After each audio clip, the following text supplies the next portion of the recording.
कपड़ों पर हम जो भी पैटर्न देखते हैं ना, उसके पीछे एक कहानी होती है। एक कहानी जो एक छोटे से आइडिया से शुरू होती है और एक लंबी सोची समझी प्रक्रिया से गुजरकर उस छपे हुए कपड़े तक पहुंचती है जिसे हम पहनते हैं। तो चलिए आज इस सफर को समझते हैं कि कैसे एक कल्पना कपड़े पर अपनी छाप छोड़ती है।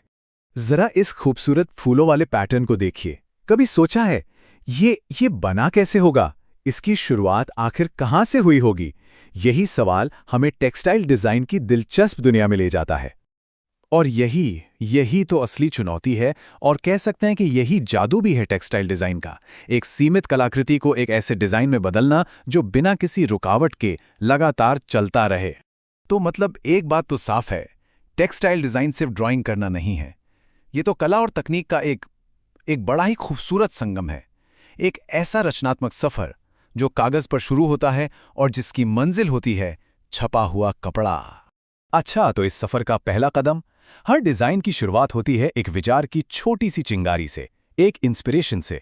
देखें, किसी भी डिजाइनर के लिए सबसे पहला और सबसे जरूरी काम होता है रिसर्च, मतलब प्रेरणा खोजना। यहीं से तो नए आइडियाज जन्म लेते हैं। ये इस पूरी प्रक्रिया की सबसे मजबूत नींव है। और पता है, ये प्रेरणा कहीं से भी आ सकती है। पुरानी किताबों और म्यूजियम में रखे नमूने से लेकर एकदम लेटेस्ट प्रदर्शनियों और वेबसाइट्स तक। एक अच्छे डिजाइनर की नज़र ना हमेशा बदलते ट्रेंड्स, नए रंगों और थीम पर टिकी रहती है।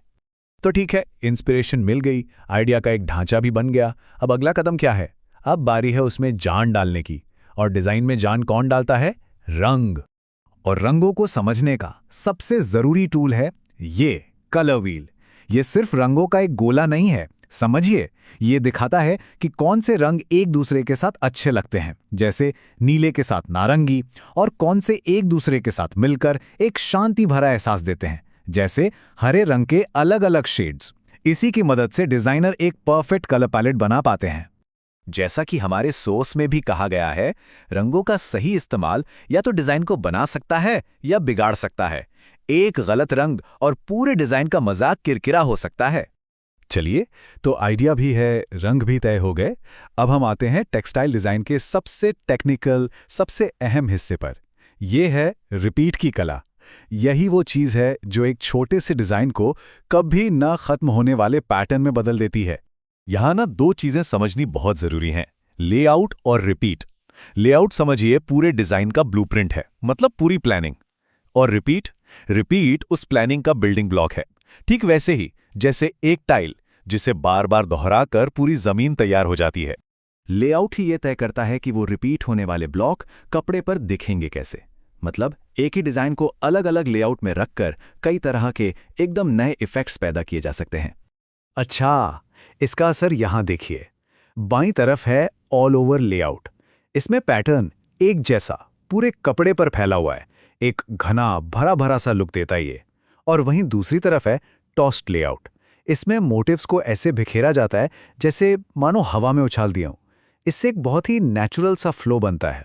दो और बड़े मजेदार लेआउट्स देखते हैं। एक है बॉर्डर लेआउट, नाम से ही साफ है। इसमें मेन डिजाइन कपड़े के किनारे पर होता है, जैसे साड़ी के पल्लू पर। और दूसरा है पैचवर्क लेआउट।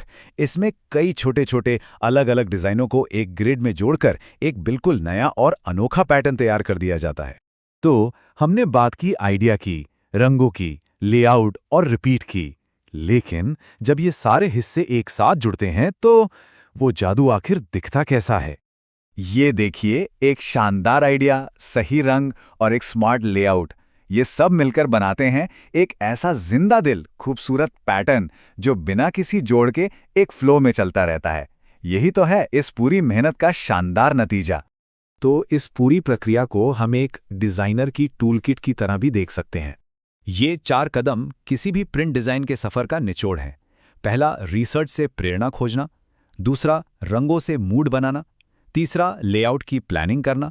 और चौथा, उस पैटर्न को रिपीट करके उसे जिंदगी देना। तो अगली बार जब कोई प्रिंटेड कपड़ा देखें तो सिर्फ उसके डिजाइन को मत देखिएगा, उसके पीछे की कहानी को पढ़ने की कोशिश कीजिएगा। सोचिएगा, इसकी प्रेरणा कहाँ से आई होगी, इसके रंग क्या कहना चाहते हैं, इसका लेआउट इसे क्या पहचान दे रहा है। यकीनन ये दुनिया को देखने का एक बिल्कुल नया और बहुत खूबसूरत नजरिया होगा।